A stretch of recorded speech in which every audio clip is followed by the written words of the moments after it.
I'd like to call this meeting to order of the Kaneland Board of Education on May 13th. We would like to inform all board member attendees that this meeting is being live streamed and archived for access at any time by our community members on the internet within 24 to 48 hours of the meeting's conclusion. Please rise for the pledge. Pledge allegiance to the flag of the United States of America and to the republic for which it stands, one nation, under God, indivisible, with liberty and justice for all. Okay, roll call.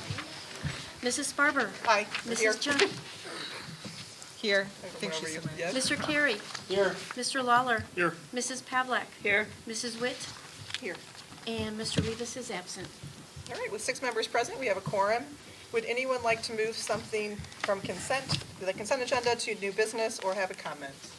I have a comment for I-6, which is the curriculum maps. I had asked a bunch of questions about certain subjects that are being taught, and after talking to Dr. Layden, it's going to come up in the fall, so I have no more comments.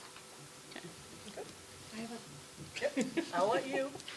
I just have a question that, about the milk and hot lunch stuff.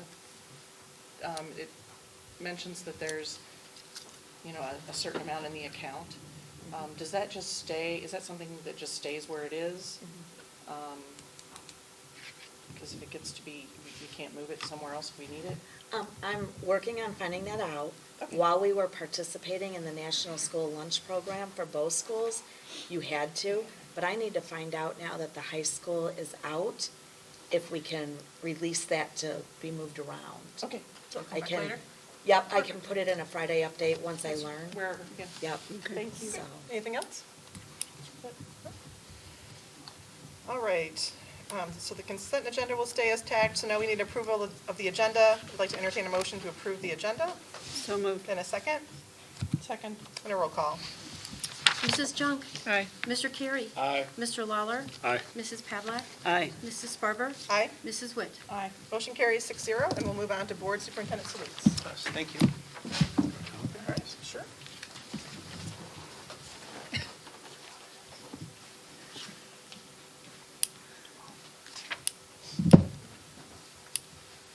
We're honored tonight to celebrate two different groups of graduates, so to speak. We have our 25-year recognition group that we're going to recognize. So when we call your name, if you're here, if you don't mind, you'd come up. Mrs. Sparber, our board president, will either give you your crystal apple or your clock. And if you would like to share a funny story, a memory, we'll give you about a minute or so, and then we'll yank you off stage. But 25 years or retirees, a lot of time in district or service to our district. If there's something you'd like to share, a story, an anecdote, that would be appropriate. And if you have a family member or a guest with you and you'd like to introduce them, please also introduce them tonight too. And so before we start though, we started our school year with an opportunity way back in August just to share that education is a people business. We do lots of transportation, and there's budgets, and students take tests, and there's mandated items and topics that we have to cover every year.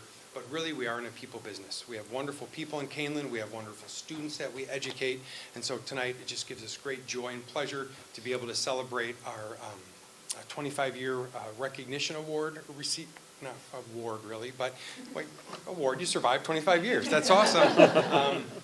To recognize you, and then also our retirees. So if you would, when I share your name, just please come up and join us, and feel free to introduce somebody you brought with you, or just share a story or not. It's entirely up to you.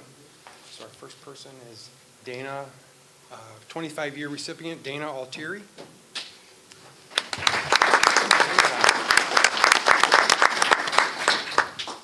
We'll make sure Dana gets this. Karen Devereaux.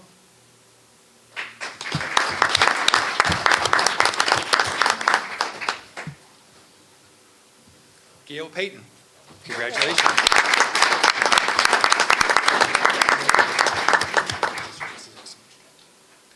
Share anything? How about at least get a picture? I think Mark wants to get a picture.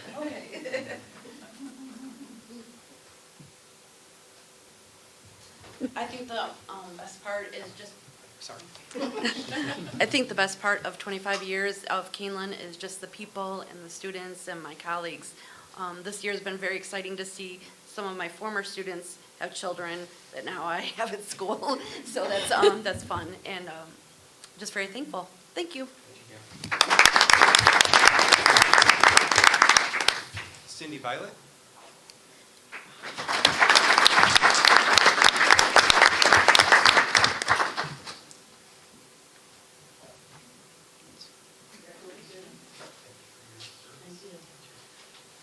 Kind of ditto to that, but also 25 years ago when I started here, my very first year, we had 3 failed referendums, a condemned gym, for those of you who remember, and I was coaching volleyball and basketball at the time. We had a teacher die in their classroom. We had a student die over spring break, one of our basketball players, and then we had another teacher die at a graduation party. So my very first year teaching, you think that would be like, I'm done, I'm out of here. But it's this community and these people that kept me going. So thank you.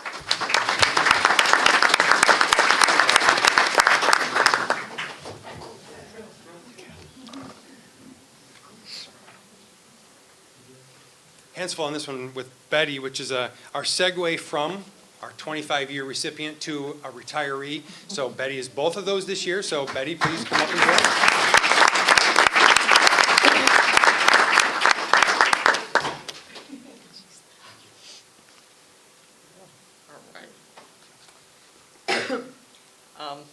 I came here 25 years ago as to fulfill a promise to my mother, who wanted me to come back here and teach at the school my father so dearly loved and helped to put into place.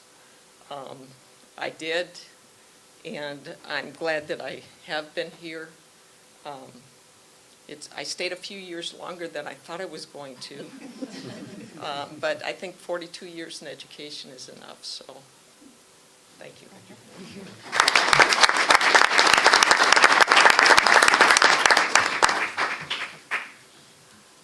Sue Blackney.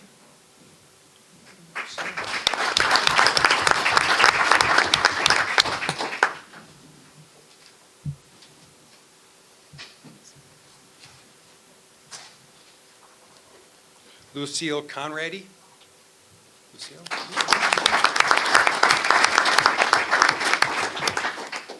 Jean Heinzen. Hi, Jean.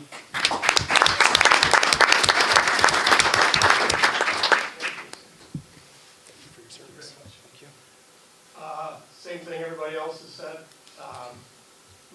We've been at it so long between, I really need that. Probably a lot of people at home watching. We've been at it so long, I know my sons refuse to go shopping with me because wherever you go, some former student stops and has to talk to you. And being at Fox Valley, I can't go anywhere. There's 8 high schools, so thank you.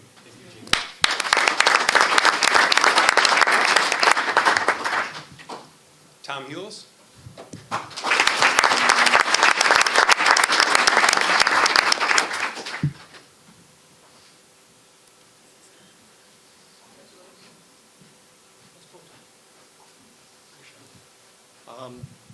I'm going to share a brief story. Communication. The theme, when I started, I was in a 712 building, and I was on the far west side of the campus. And back in those days, we had a half day of school and a half day of in-service. So one day, it's like 11 o'clock, 11:10, I'm already driving a bus at that point. I keep looking out my window, and I see all these Kane County police, starting to form, all these cars coming on the campus. And so the bell rings, I sprint out to my bus and try and find a supervisor, what's going on? There's got to be something going on. And basically, nobody told anybody anything, but the Kane County Police Department was doing a workshop in our building after all the kids left. But I didn't know that at the time, and I was freaking out big time. So, bottom line is, 32 years at Kaneland, 38 in education, truly in it for the kids. And I'm going to have one of my best memories this weekend when we go to the state track meet, because we've got a chance to do some serious accomplishments down at that level, and it was something I kind of brought into the middle school program, and I think it's going to be a perfect way to end things. Thank you.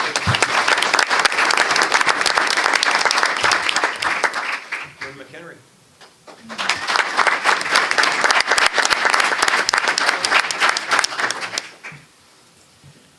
I didn't know I was going to have to speak extemporaneously, but I'll manage, and that is to say, I really enjoyed my time here. It was so much home that I came back after a stint in overseas with the federal government. I came back in '94 and have been here ever since. As far as anecdotes, if I tell you that I teach teenagers, I think we need to leave it right there. And some of them are even here tonight, and they're laughing. They know exactly what I'm saying. So thank you very, very much. Thank you.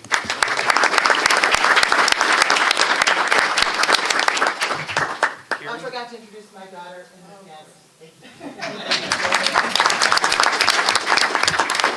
Karen Spitzeri.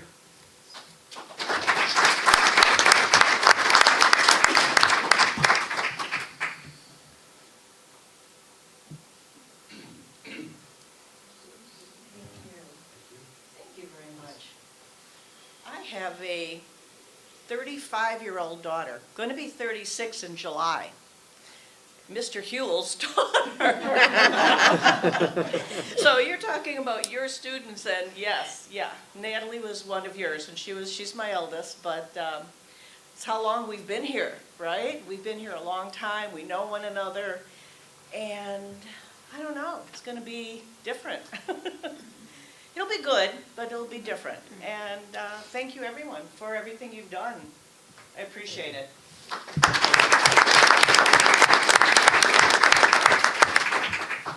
Cindy Miller.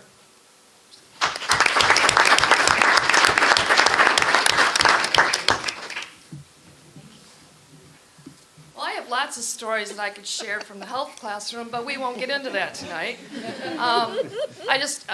It's so fun to see my son's teacher here, and my boys have had so many of you, and it brings us all together as a family. Not just us teachers, but us as parents.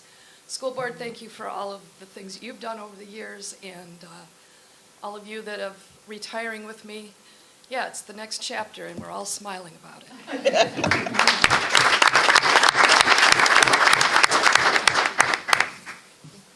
Nancy Palpant.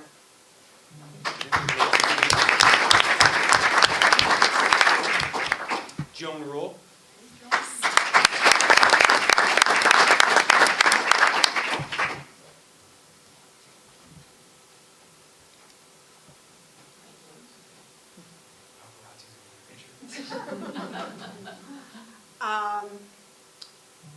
This has been a wild ride and a fun one that I will truly, truly miss. It's very bittersweet for me to go. This is my family here, and I've been really blessed to have this job and work for this district, and I thank you all for the opportunity to be here.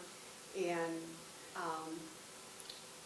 the next chapter will be what it will be. Fun, I hope. A little bit Disney World, maybe.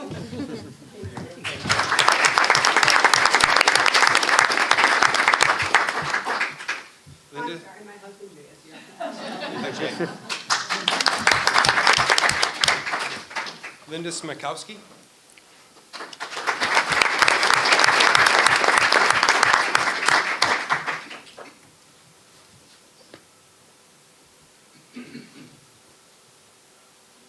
Thank you. Thank you. Let me tell you, it's been a wild ride in the lunchroom. I started this 18 and a half years ago when my son was going into first grade, just for, I could be working, during the school year and out in the summer. And 18 and a half years later, I think it's time to go. With a lot of crazy stories from the little ones. Thank you.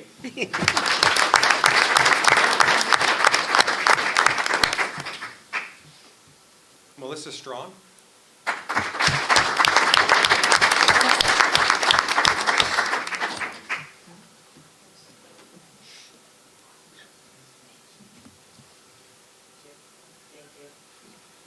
Well, I've been here for 15 years and started much like Linda did.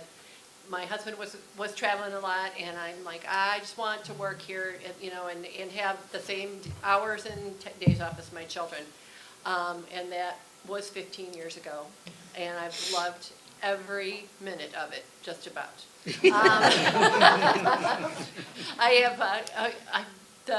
The best part, though, is knowing all of the kids in the school, because I work in the library and I get to know all of them. So that, of course, means that I know them all outside too. And my kids would always be so disgusted, and they'd go, "Mom, does every kid know you?" And I said, "Well, if they live in Elburn or Maple Park, yes, they do." So I'm looking forward to my next chapter, though, as a grandmother. Oh, good. So thank you so much.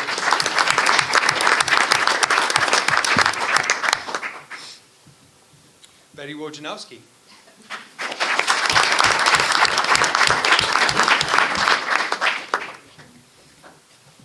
Last but not least, I guess. Kaneland has changed so much in the length of time. I remember when I started 29 years ago, all the staff of Kaneland would meet in the little library before it got bigger at the high school. I mean, the whole K-12 staff. I have loved every minute of being here, and I really am going to miss it. I'm going to miss the kids, the staff. It's been a great ride. Thank you.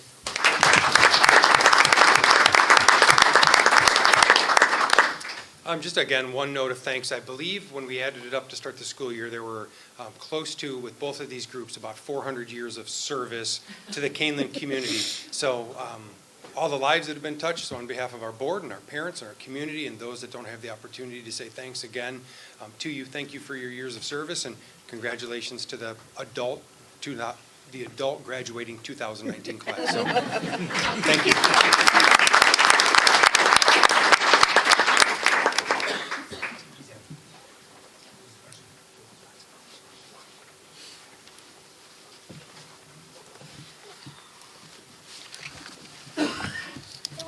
Any others? I don't think. Nothing from you? Right?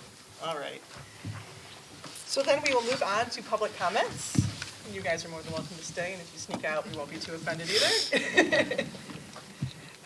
So as we move on to public comment, the board values public input to inform our decision-making and provide information and insight into what is happening throughout the district. Board meetings are held to conduct the business of the Board of Education and are required by law to take place in public. However, they are not public forums. We use the public comment section as an opportunity to listen to our stakeholders. For that reason, the board does not enter into debate or respond to questions spontaneously or without proper investigation and deliberation. In most cases, concerns or questions requiring follow-up will be referred to the superintendent. If you choose to speak publicly, we ask that you stand, state your name and village of residence or your association with us for the record, and limit your comments to 3 minutes or less so that all who wish to speak may have that opportunity. You're encouraged to seek a private appointment to discuss matters concerning individual students or staff members. While public education can be an emotional issue, and understandably so, the board strives to maintain a certain level of decorum. At the meeting, those who speak are expected to maintain a tone of courtesy and civility, so the floor is open to public comments. Any public comments? And you can go to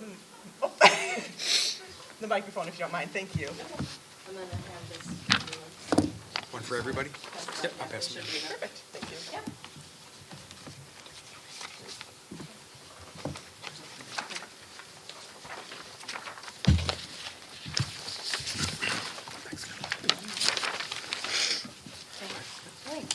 So, my name is Hannah Harmon. I'm a senior at Kaneland High School, and I just wrote this letter about the early childhood program that I took there for 2 years. So, here it goes.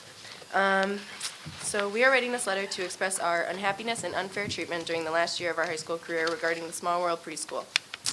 We started this class last year as it was run by 5 teachers, and they showed us the proper way to provide childcare in a healthy learning environment. Last year, we got to write, discuss, and evaluate our lesson plans and teach them to the children at least 20 times. It was a fun and wonderful learning experience, and unfortunately, we lost one of our best teachers during that time, and that is when we believe our education and the children's education was not the priority that it once was. As soon as those events took place, that was the first time we felt as if Fox Valley Career Center treated us more as staff members rather than students. And we are students, and we chose and paid money to take this class so we could have all the proper experiences promised. Out of frustration, us and our fellow students at that time went to talk to one of the advisors at Fox Valley about not finishing our credential, which is something that could provide us with more knowledge and opportunities when it came to the teaching field. And this was part of the class, and we have not been able to complete it due to the fact that we had to be with the children because there were so many ongoing issues since there was not an appropriate amount of staff. The staff that was hired in replace of our teachers were insufficient. The new staff members would not treat us, not only us, but the children disrespectfully. After our talk, we felt as if we were not taken seriously because nothing was changed. The following year, so this year, the same problems were occurring, but only this time much worse. We had the opportunity to write lesson plans and teach them to the children only 3 times this year, and once again, as I said before, we got to do it 20 times last year, at least. And after another teacher sadly left the small learning center, our education was once again put on a hold. We felt our 2 temporary replacements were hired carelessly and proven to be a poor fit for their position shortly after. We have seen unprofessional behavior from these 2 individuals at least once a day.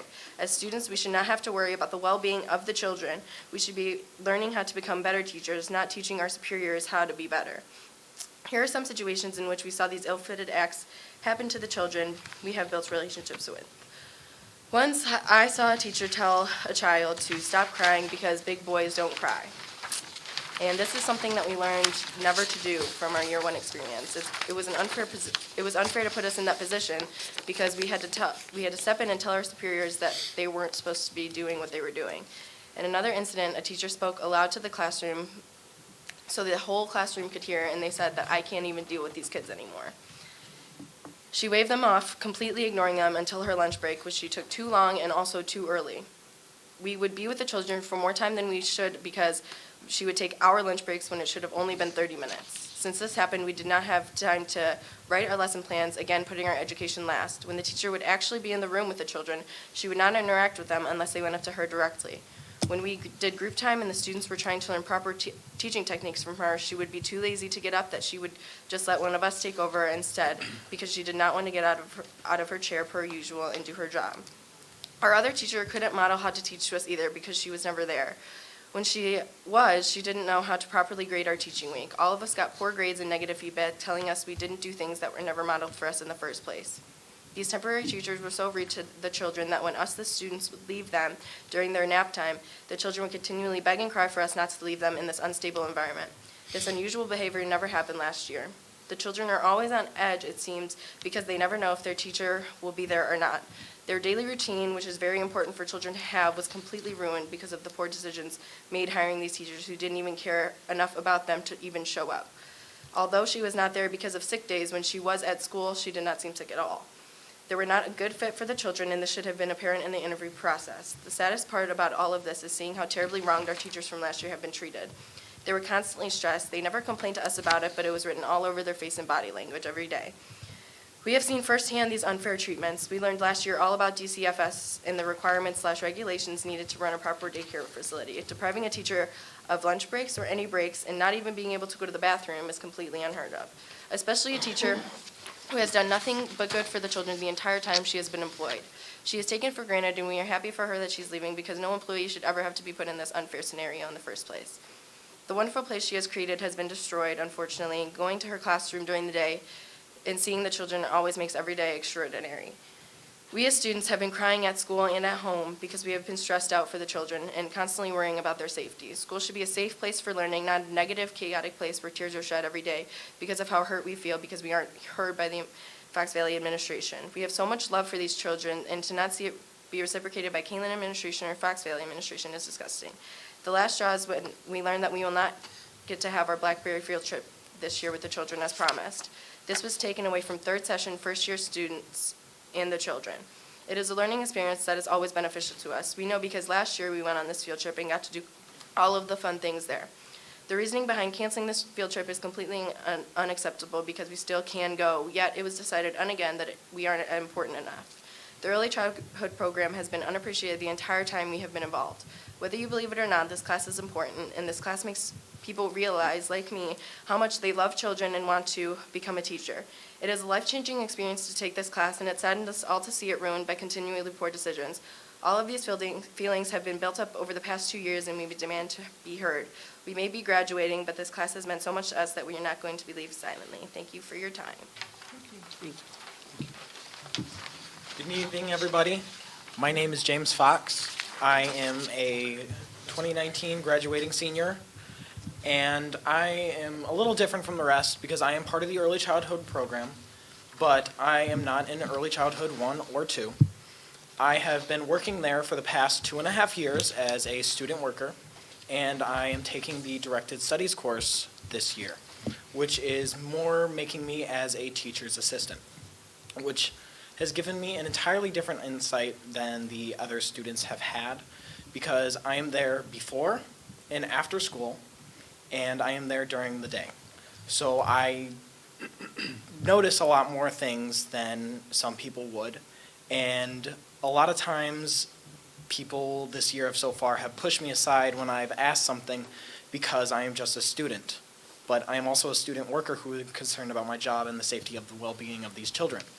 Because when certain teachers were still around, there would go whole weeks where we wouldn't have a tantrum from the children.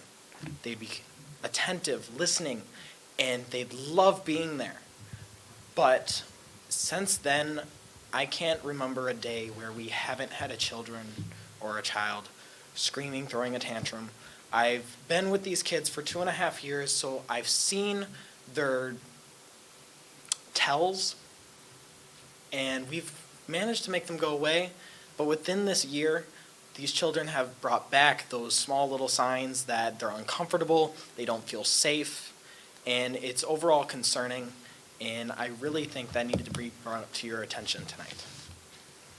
So I know we've been persistent in this year because this has been going on for a while, and I'm not gonna lie, I have noticed the treating unfairly of some certain teachers in there, and I know that it has been talked to with certain people, but I do not understand if it's been dealt with or not, and I know it's not my place to say, but it's honestly concerning, and I really hope you guys take a deeper look into that. Thank you. Thank you. Thank you.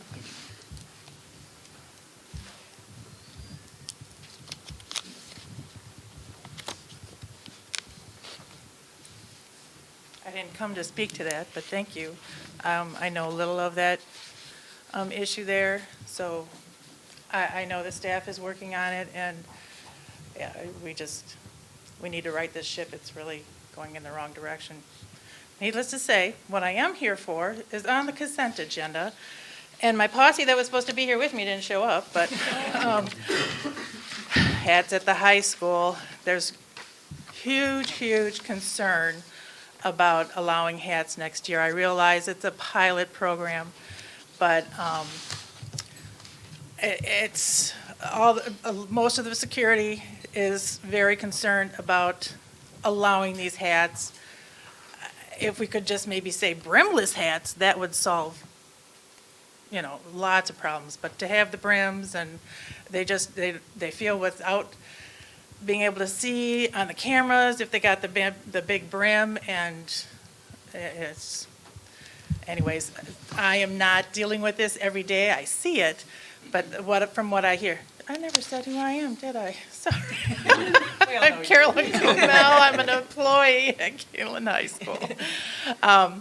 So that's the concern, and I know it's already on the consent agenda, and you didn't move it off, so it's a done deal. But we wanted to express our concern. So please consider that as it's a pilot program and going forward. Thanks. Thank you. Any other public comments?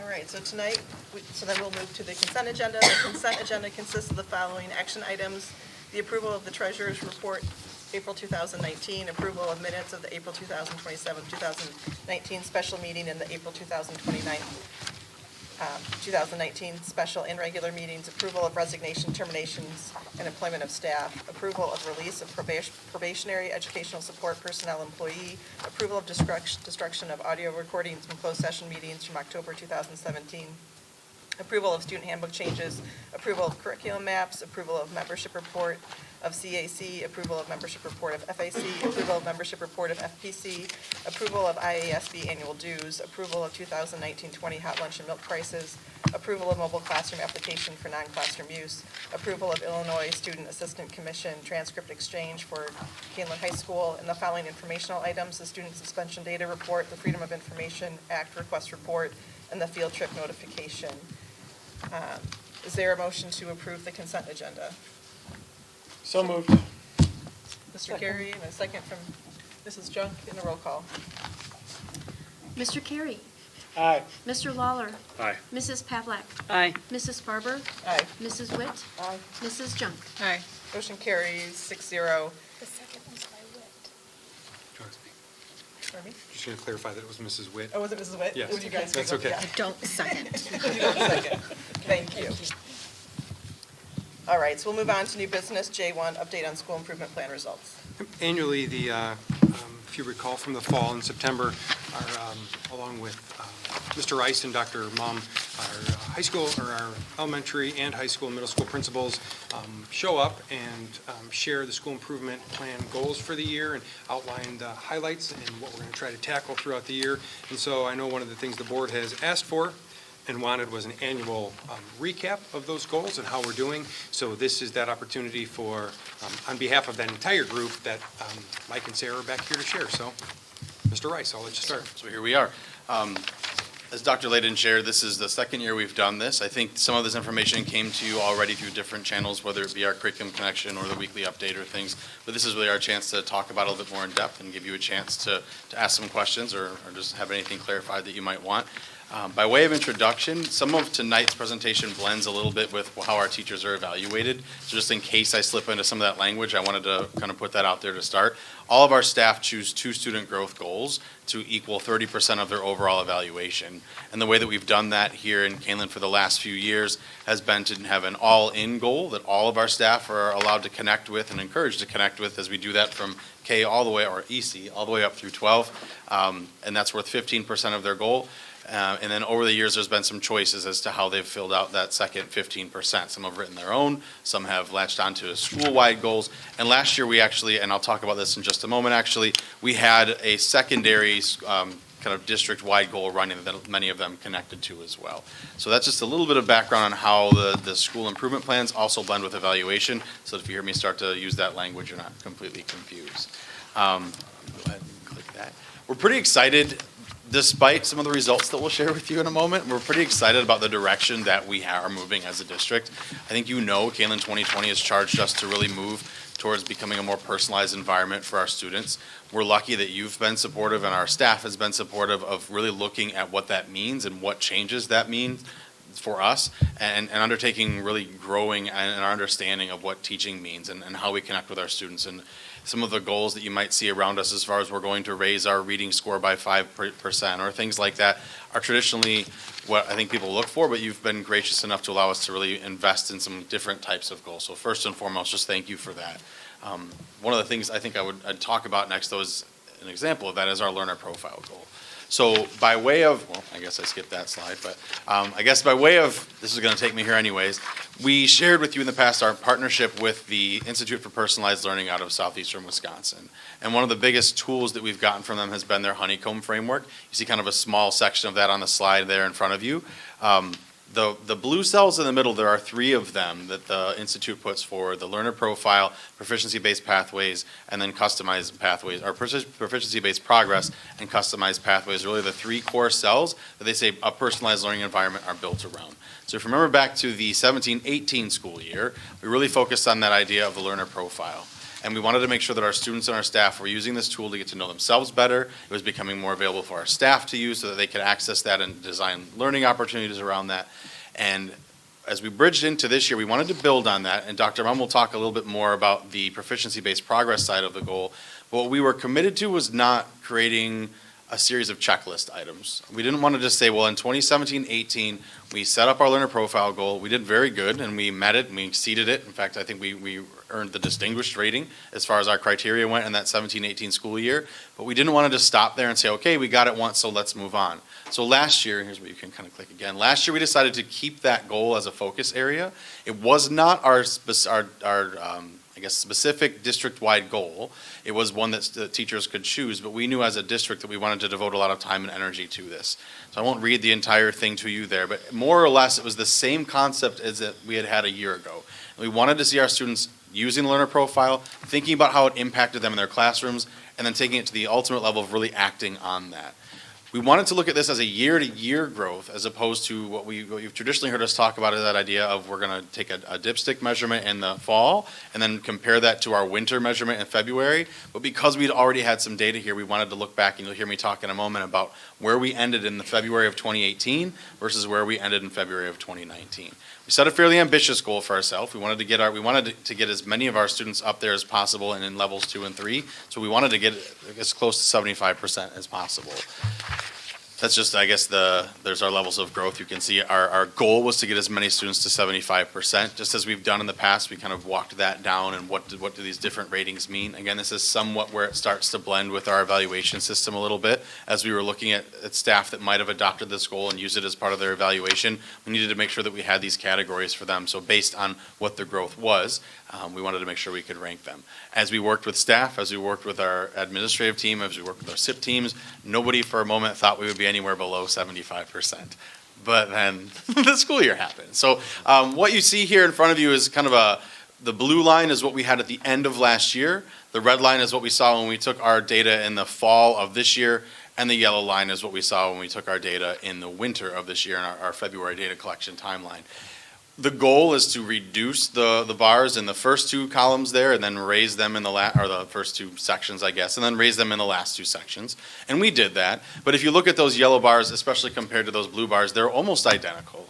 And so as we started to look at this data, and you can go to the next slide there, and start to talk about what we learned from this, I think what we learned is we have an okay foundation in place. We moved the same amount of students, but we didn't move more, and we'd been hoping to move more.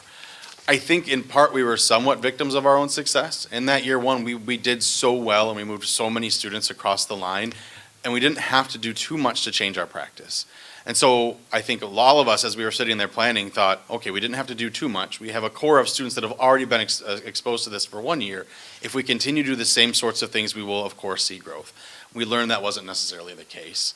So as we're heading into next year, what we're looking for is we know we need to find a place for this goal to live. We need a place that the learner profile can exist within a student day and all the students know that it's there. One of the challenges that we face in the K-12 kind of system here is I think it's a little bit easier. I shouldn't say easy, that's not the right word. It's a little more accessible for our K-5 staff to find time that they can work with their students because they're with them a little more often, they have a better relationship with them because there's fewer and they see them all day. As our students go to the middle school, we've got the student-led conferences that they can tie the learner profile to, and it lives pretty strong through the fall and into November. But then it starts to fall away. And at the high school, we haven't yet been able to solve that riddle of, well, where does this live? We didn't want to tie it to a specific subject area. We didn't want to attach a grade to it. We wanted it to truly be student-directed. But we're seeing that without something more than that, I think we're going to stay stagnant at these levels and continue to only see what you saw on the chart before. So I won't speak too much out of turn, but next October when we're here and we're talking about our SIP plan and what our goals are for next year, you won't likely see the learner profile goal as a part of the SIP plan that is our district all-in goal. What we felt as administrators as we started to look at this is we need to own some of this. And we need to talk about what have we done to systemically lay the foundation for this. How have we prepared our teachers? How have we created the space for it? And so what we want to do is to take this on ourselves and say we're going to be the ones to own this goal. We're going to tie it to our evaluations. We're going to create the structure to support it. And we're going to do this. And we're going to model that and show that we take it seriously. We don't want to just drop the goal. We believe that in order to truly move into a personalized environment where students know themselves, where they can make decisions about where they want to go with their learning, they're going to have to do some reflection like this. So it's kind of out in the sphere right now getting feedback from our site-based SIP teams. Our administrative teams are talking about it, but the directions that we're heading are to take it on as an administrative goal, to really focus on some specific slides at different levels, and to create some space that it can actually live in. One of the tools that we'll have next year that we did not have leading up to this is that Canvas tool. And so we've talked about creating some modules that we can push out to students at different times throughout the year to talk to them specifically about very specific slides. to tell them about how they can use this in their classroom and think about it as students, and to challenge them to really plan what might you do with this, and to do that multiple times throughout the year. So if we can't create that space during the day, to create that space at least electronically and have something there. So like I said, I won't steal all of the thunder from next year's presentation, but those are things that we have out there and are seeking some feedback on and some directions that we're going to go. That's kind of our analysis of the learner profile piece of our goals. I think there's still celebrations in there. We've got almost 60% of our students that are living in that level 2 or 3. We wanted 75 though, so we fell short of our goal. But we have over 60, almost 60% of our students that are not only thinking about who they are as learners, but actually thinking about how that connects to what they're learning, and about 17% more that are actually doing something with that. And when we started this, there was virtually 0. So we're taking those steps and we're making baby steps, but we want to know what we can do to make it even better. Our goal over the next 3 years, and you'll hear Dr. Mumm talk about this as well, is to get both the learner profile goal and the proficiency-based progress goal up to closer to about an 85% level. So at that point, we know we're ready to take that next step with our students into customized pathways. I think another districts too, and I'm going to keep coming back to this, when you don't make your goal, so a lot of times it's just kind of set off to the side and a new one's developed. But we don't want to drop this. We believe firmly in personalized learning. We know these are pieces to get us there. So whether they remain on the forefront as our district all-in goals, or whether they kind of bleed into how we act as a district, you're going to see these things coming back, and we're appreciative of that support. Before I turn it over to Dr. Mumm to talk a little bit more about proficiency-based progress, if you had questions for me specifically about learner profile, I'm happy to take them, or I can come back when Dr. Mumm's done talking too. Yes? So, it's kind of new territory, and so I'm wondering if the mentors from the Wisconsin group, I mean, I would think perhaps maybe this was a normal thing to see, or maybe it's, are they helping, or do we get ongoing support from that group? Are you, and then the second part would be, is there anything that we as a board can do to help support that goal? I think the first part of that question, it's an interesting relationship that we have, because as we meet with the folks from that institute, we're one of the schools that's actually trying to do this on a more district-wide scale as opposed to a school within a school model. I think as we move closer to a truly personalized environment, I think you'll see us shift towards more of a school within a school model. But some of these elements, students knowing about themselves and students being able to act on that, you can do that in any sort of a classroom. And so we're really trying to embed that district-wide. And as we've met with other groups, that seems to be fairly unique.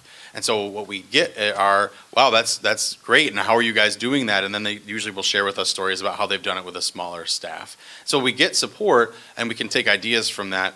But I think we are a little bit on our own as far as trying to scale that up to a district-wide level, and especially use it all the way. A lot of schools, even that are doing it on a larger scale, are only doing it 6-12, or only doing it 6-8, or only doing it K-5. And so trying to marry all of that has proven to be difficult.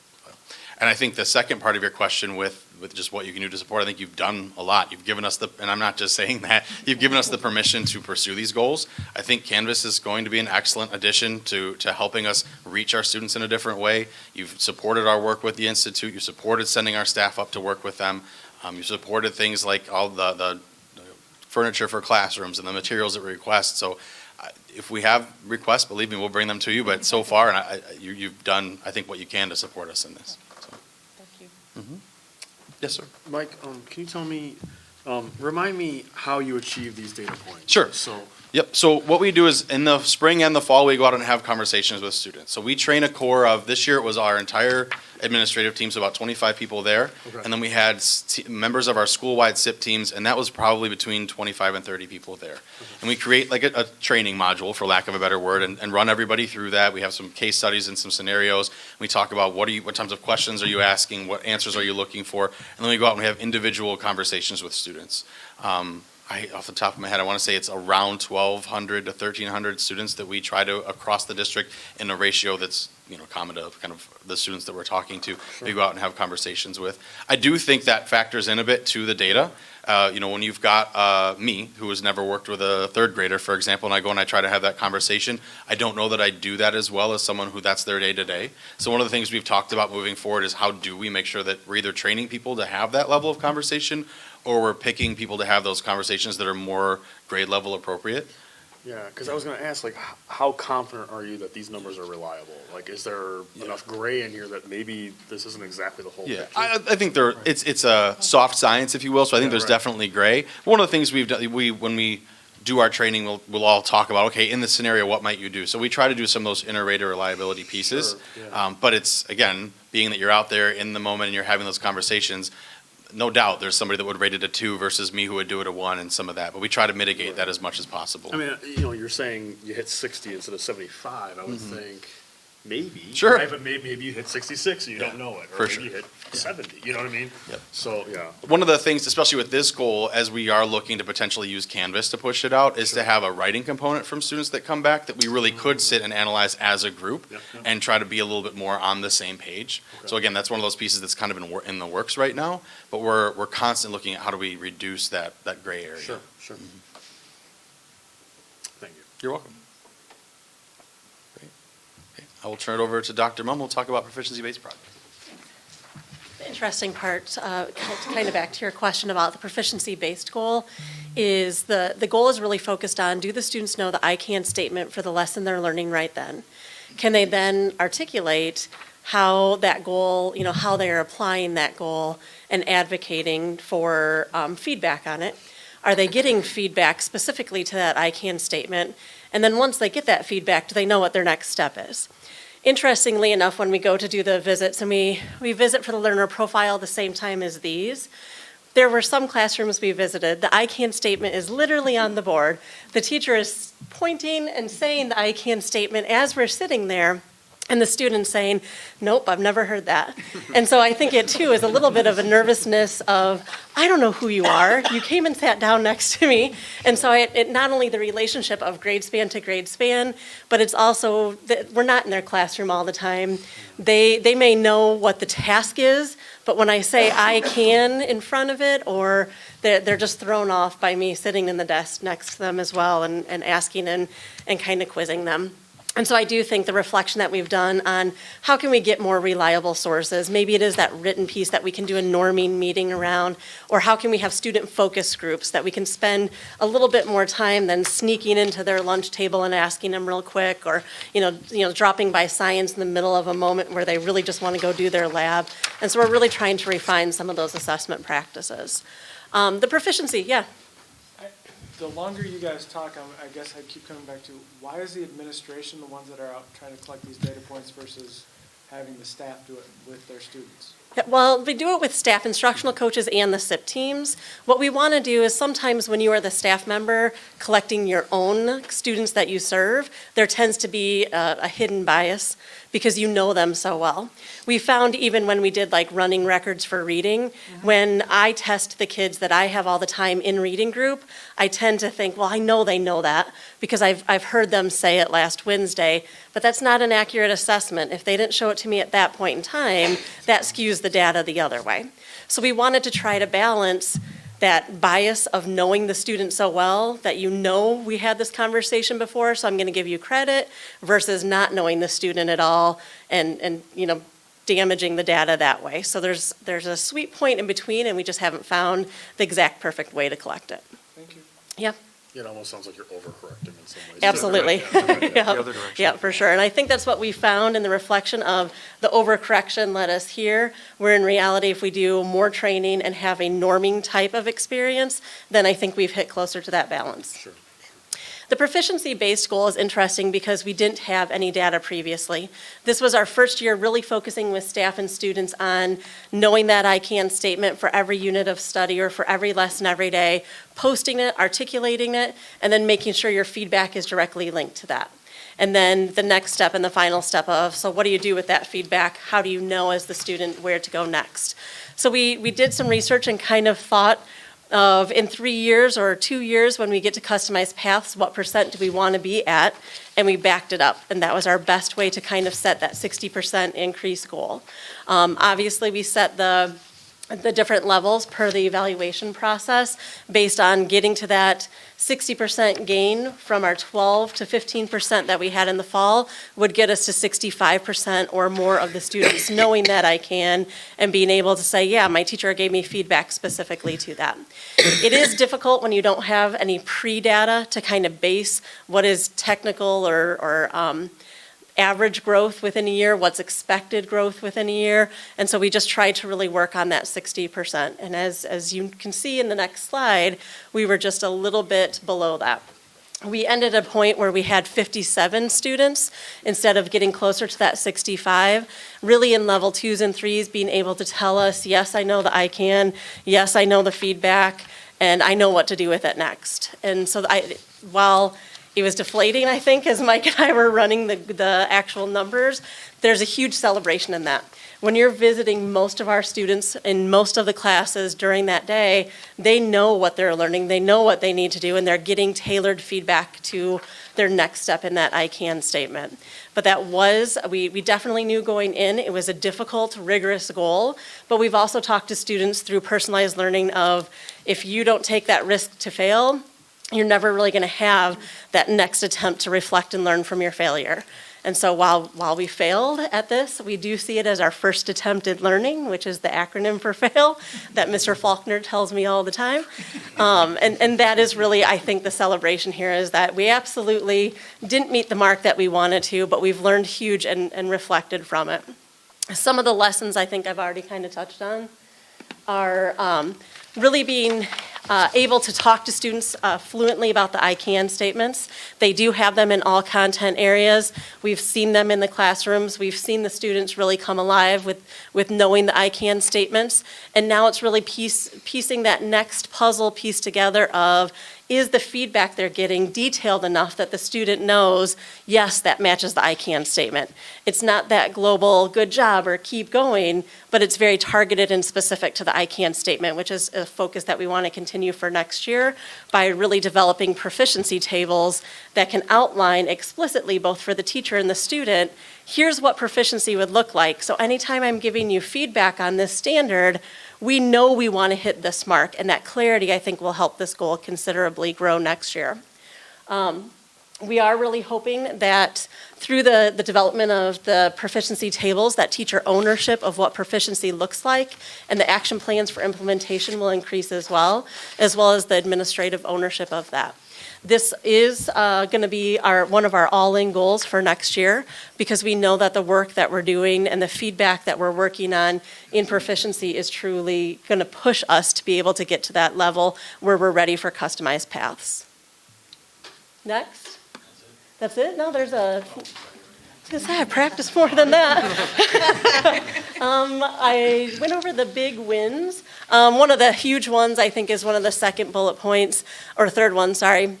Really that articulation of I cans, I have seen increased. I've been in the district for quite some time, and we've been through many curriculum reviews.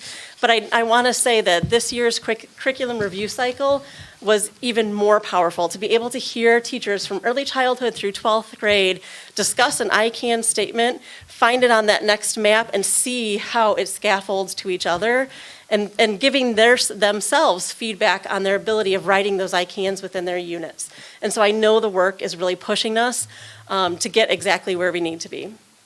And then for next year, the 19 and 20 focus, both Mike and I kind of have alluded to some of this already, really changing up the data collection procedures, making sure that we have that kind of norming setting, keeping the same rubrics and the same assessment types, but maybe the manner in which we collect it differing. And then making sure in proficiency-based progress, we really focus on defining what does proficiency mean in those reported standards, and then aligning that feedback specifically for students, which is a huge portion of what we've planned for our professional development plan outside of the SIP goals and within the SIP goals. Some of the future things, Mike and I reflected quite a bit on the SIP goals this year, and how can we make sure we build in more accountability checkpoints. When we move to personalized learning, we're asking the students to come to their educator, meet with their teacher, and show that they know it. and having those benchmark check-in points. And so why wouldn't we do that as professionals as well? And so we really want to have experiences where we're asking staff and admin, show us that, this is happening. Don't just go to the PD, but let's meet and check in and have that discussion of, so what did you do with the learner profile? Bring a piece of student work and let's vet that against the proficiency table. If I were to ask the student about knowing the I can and what to do next, what would the student say? Or videotape a conversation with the student and let's practice kind of what we're asking the students to implement with the ability for them to show what they know. And so that's kind of how we have been setting up our professional development calendar as well as our administrative professional development calendar for next year with those accountability check-ins. That, I think, is the last slide. All right. Questions? Yeah, Dr. Mom, so kind of on that wavelength, are you hearing, like, teachers say this is informing new practices and new ways of approaching things? Are you hearing this kind of dialogue? I mean, you're saying maybe we need to do more of that, but are you hearing some of it already? I think yes and no. In some classrooms, I do think that there's been a lot of discussion of when I really understand the definition of proficiency, I can turn over that assessment feature to my students and allow them to have a little bit more choice in the manner in which they show me proficiency. Sure. Those that are still really working through what proficiency looks like on their standard aren't quite at that point of, so I'm ready for alternate ways for assessment. But you can see more of a variety. It's interesting to see across the classrooms, you still have the more traditional or legacy instruction of we're teaching, we're exploring, but then I have a written assessment. And then you start to see a menu. You could take the written assessment or this project. And then you start to have more the student-driven choice. And so there's definitely a progression along that continuum, which tells me in any one of those settings that proficiency discussion, as well as knowing their students through the learner profile, is really starting to build. But it's a continuum, just like the students' learning continuum. So how do we empower those like earlier adopters, right? Like how do we get them to be like the trendsetters for everybody else? I think our Ignitor fellowship was a huge benefit for them this year. To be an Ignitor, you had to do an application project where it said, I'm going to try this, whether it was in one content or all my content, and here's the resources I need, here's the support I need, and here's the professional development. When you became an Ignitor, they did get priority conference attendance. And so they were asked if they wanted to go to the personalized learning convening or an assessment or a first learning conference in Aurora. And they kind of had priority in conferences that we knew would support the practice within their projects. And so we're excited to open that fellowship up again next year. And some are continuing because they're like, well, I'm not done. And so they're continuing. And then we also have some new applicants joining the Ignitor Fellowship. It's a good sign on its own, right? Yes, absolutely. And many of the Igniters, we were thrilled to have come present at the gallery walk. Sure. And the even bigger benefit was when their students came with them. Is it possible that the one-to-one technology might provide some sort of an opportunity when you're saying you don't know where, it was hard to find a place for the learner profile and things like that to live? Is it possible to push things out to everyone? Like when they log in, the first thing they see is please go to this and, or tell us one thing about your learner profile, and just so that it's kind of a constant reminder? I think so. I think especially with Canvas, like Mr. Rice said, the ability to create a module from our office and push it out to students and staff at different times throughout the year, whether it be a single reflective question or just an announcement saying, at your grade span, slides 5 and 7 are really cornerstone ones that you're ready for developmentally. You can do any of the slides, but here are the 2 to really focus on as elementary or primary versus intermediate versus high school. As well as, I think, the ability for them to have access at any time. Those 4th through 12th graders will have access to their Google Drive at any point in time with their Chromebook, and so they can be logging on at different times rather than waiting for that cart checkout Although we're close to one-to-one with the carts previously, it still sometimes came down to whether that Chromebook cart was checked out on the day that I had a thought and I wanted to put it in my learner profile, or I needed to wait till technology class or computer class to enter that, and by then my mind was on something totally different because I had walked down the hall and changed my mind. So I think that ability for 4th through 12th grade is there, as well as just a one-stop shop, which we've said many times with Canvas, of a place that a student can go, a parent can go, and log in. And so if we can get those modules on Canvas, even if they're not logging on their Chromebook, but if a parent is logging on to Canvas, they can start to see the progression of it as well. Anything else? All right, thank you very much. Thank you very much. All right, so move on to J2, approval of handbooks for support staff, first reading. Every spring, as you know, this handbook is updated, and you also see that it's on first reading, so we'll be able, Dr. Fuchs will provide updates, any changes, and then any feedback that the board has, we can take into consideration, and then it usually comes back at the next meeting or a second meeting on consent. Thank you very much. There are actually 3 handbooks that we'll talk about tonight. The first one is the Educational Support Staff Handbook. The second one is the Food Service, and the third one is the Bus Driver Handbook. So starting with the Educational Support Staff Handbook, I have an update on the chart that's in your packet. We didn't switch it out, but we've made a couple changes since the time the packet was printed and distributed versus today. But these changes will also be reflected in the consent when we bring it back next time. It's the first 2 actually on the list. Those should not have been on there at this time. They're fine the way they are. The first one is called a District Data Specialist. That's going to remain the title. It aligns with the job description. I apologize for the oversight. There was a couple conversations that went back and forth, and this is where we landed. The second one, the Vision Teacher, should have never been on there. It's confusing because it's a new position, and it took us a while to figure out if it was TRS, IMRF, where it fell in the org chart, and it doesn't belong in the handbook. So that's not in here anymore. So those 2 are changes. The other, page 7 then, we've got aligning language with practice. Our maintenance folks, when they come in, they're on a weekend or an evening. We typically from my understanding, the practice has always been to give them a minimum of 2 hours of overtime pay. We want to memorialize that in their handbook so that there's no question about it, or equivalent comp time. So that's what you see there. Page 12, this one, adding the degree completion aligns with the SPEAK contract for our educational employees. It was one of them that didn't get in there last year when we aligned everything, and so we want to continue working at aligning the handbooks with the SPEAK contract. Page 16 then, Mr. Adkins and a SPEAK number and a non-SPEAK number updated the sick bank language, and they clarified the definition of a catastrophic illness. And so we wanted to update this handbook because it also aligns the sick bank language with those groups. And so that's the update in there. So you have those updates and a copy of the handbook.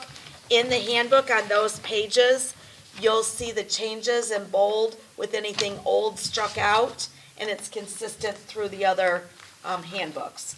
So let me pause for just a moment and see if there were any questions on the Educational Support Staff Handbook before I move on to the other 2.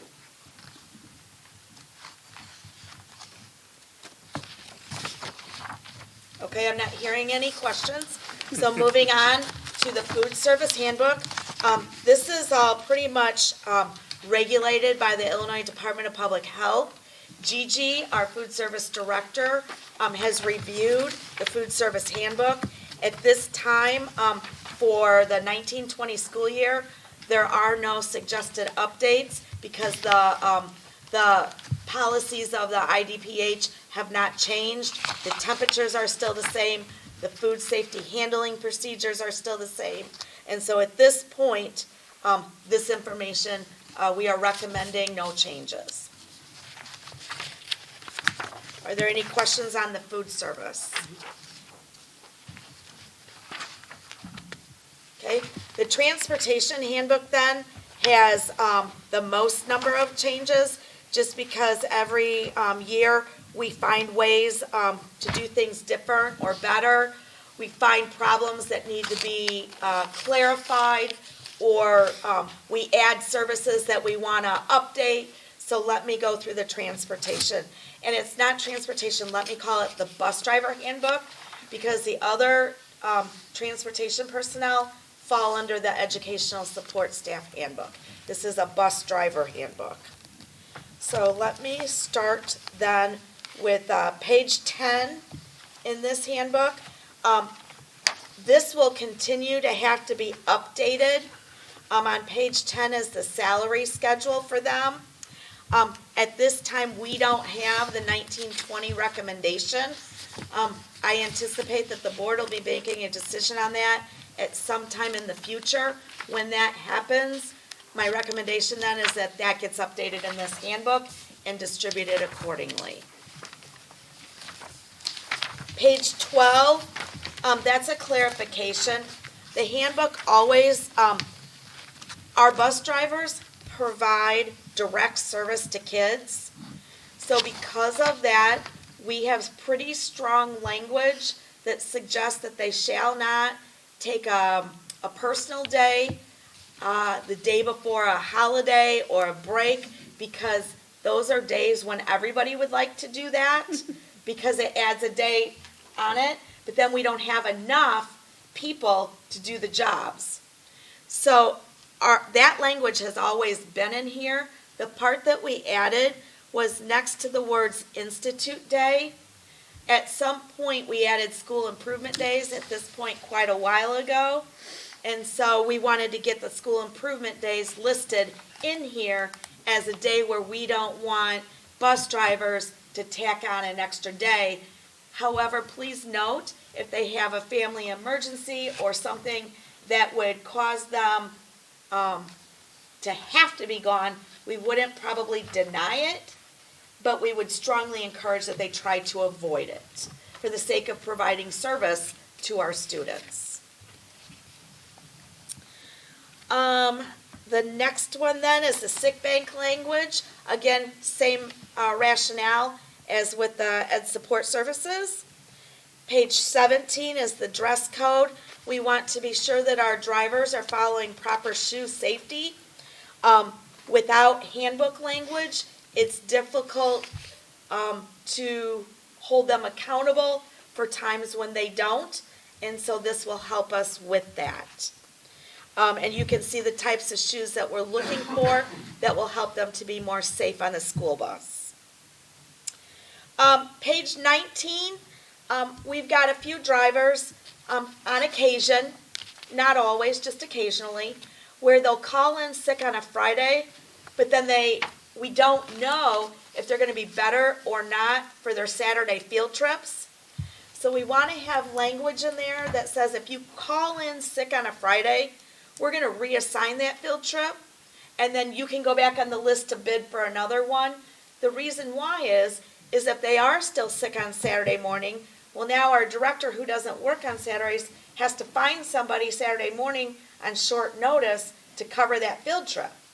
Otherwise, if they call in sick on Friday, that transportation director has all of Friday to find somebody who can cover it on Saturday. However, if they've got like a doctor's appointment where it's pre-scheduled on Friday and we know that they'll be okay Saturday, we're not telling them at that point that they have to give it up. This is, if you call in sick Friday and we don't know if you're going to be better or not, you're forfeiting that Saturday or Sunday weekend field trip so that our director has ample time in which to get it covered. Page 23, some of our buses now take DEF, D-E-F, and so it's a fuel additive, and the drivers are responsible for keeping that at a half a tank and notifying the maintenance folks when they need more. It's a part of their pre-trip where they check their fluids. Again, we wanted to get the language updated so that it reflects current practice. Yep, Is that what DPF is?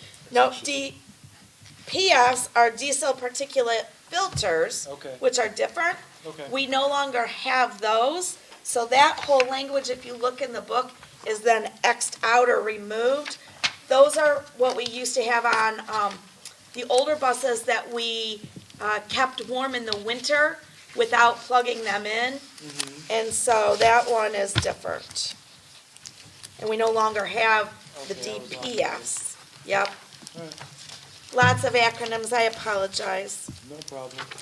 All right, and then the last one, page 29, we've been doing this, and so we want our language to reflect it.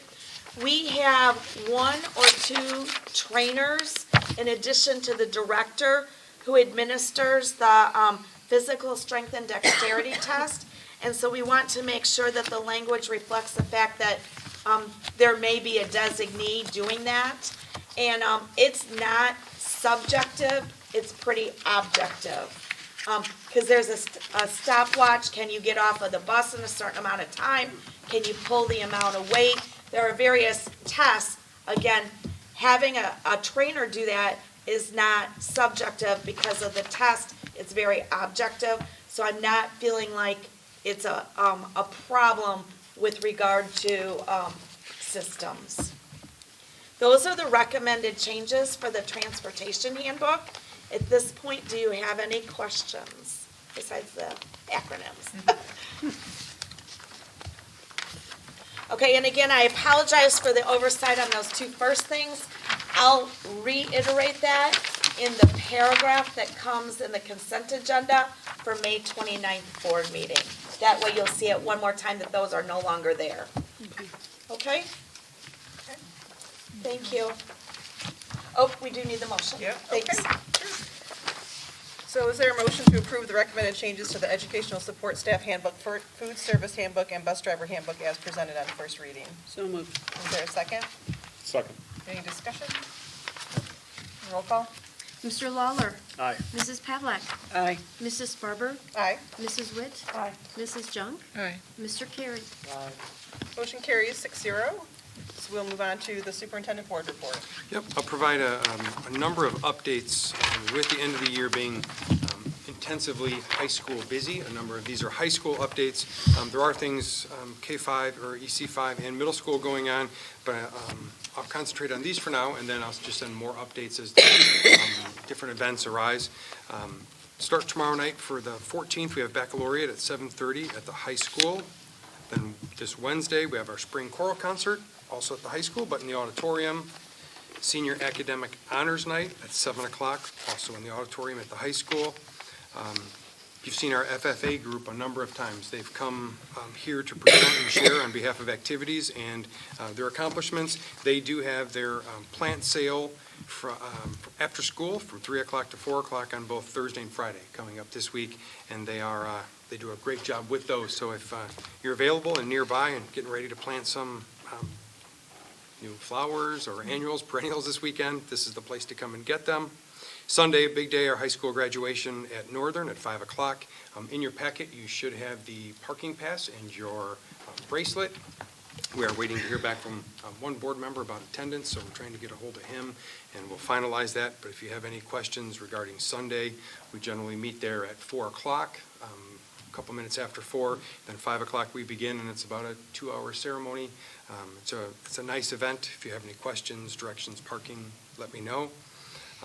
Our first of our, along with our Senior Music Awards, this should also be in your packet too, our Hall of Fame inductees, Michelle Arzaga on May 20th. Again, we're doing that with part of the Senior Music Awards coming up on the 20th, and then on the 27th, no school with Memorial Day. The second induction on the 28th is also the night of our a negotiation session.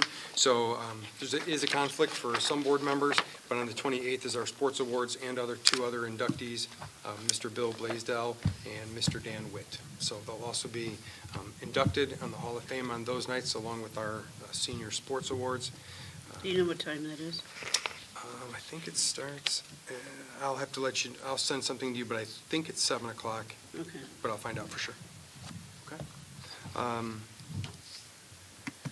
Then two other items to note. Negotiations, we do have KEA negotiations in addition to the 28th on the Hall of Fame conflict night. The 15th and 22nd, we do have negotiations on those 2 days. So we do have 3 sessions before our next board meeting, and we'll provide updates on those also.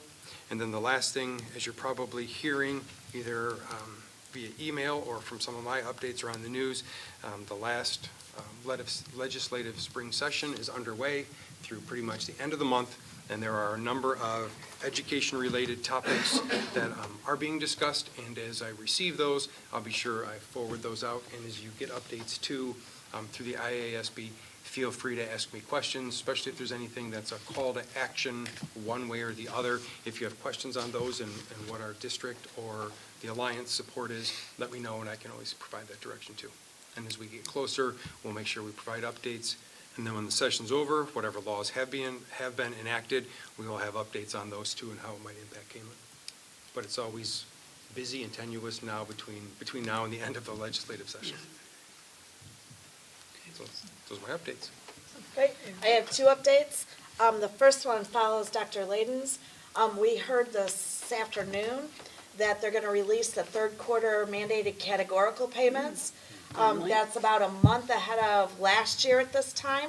So third quarter ended at the end of March. So they're only about, May, April, about 30 days or 5 weeks behind, give or take. That's not too bad.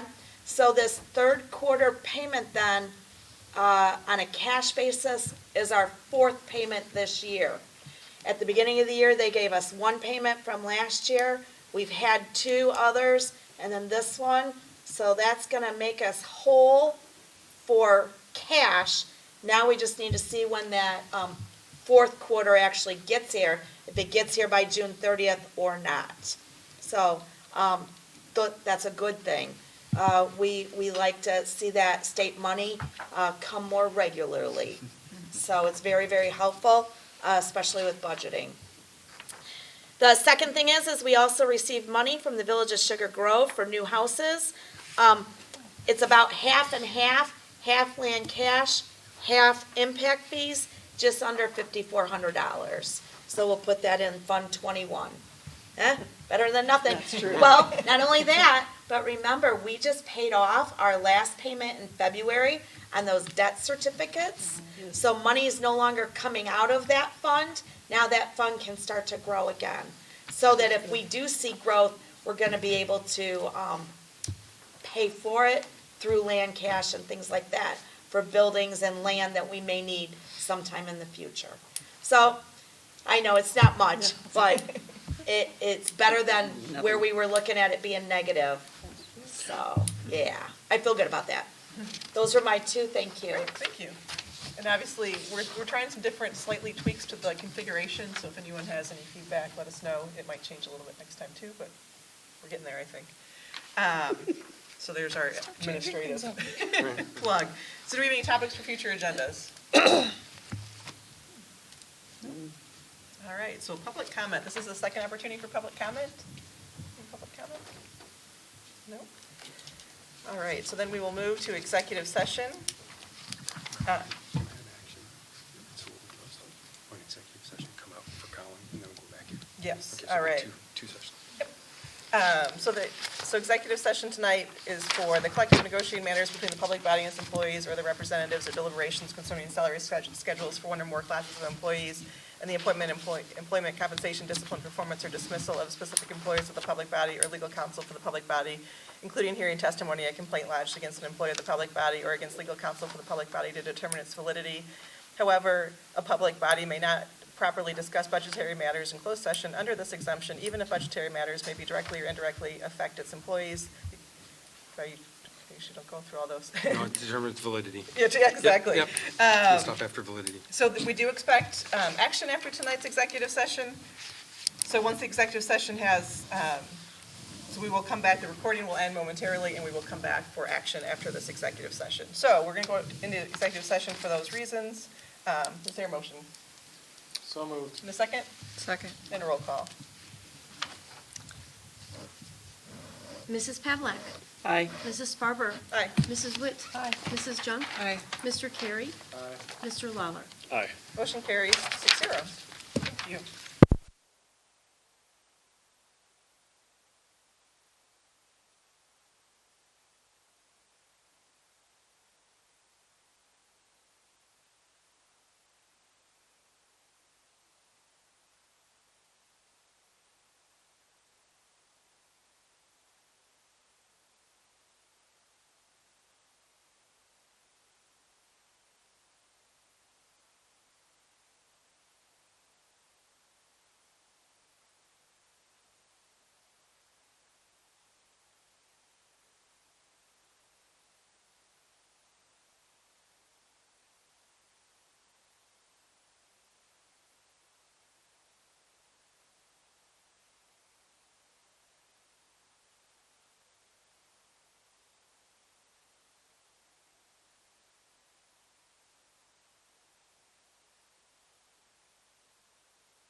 session at 8:31 PM.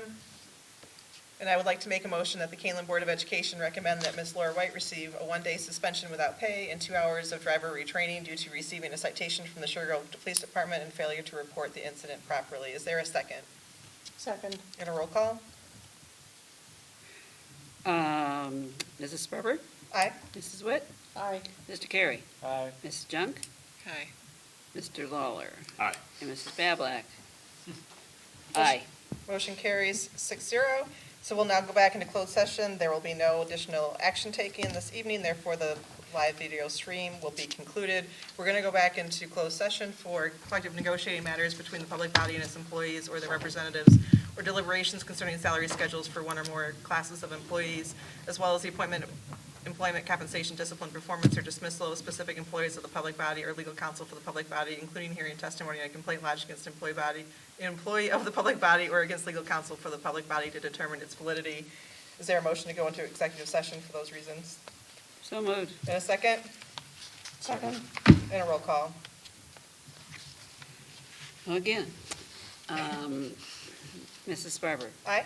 Mrs. Witt? Aye. Mrs. Junk? Aye. Mr. Carey? Aye. Mr. Lawler? Aye. Mrs. Pavlik? Aye, 6-0. Motion carries 6-0.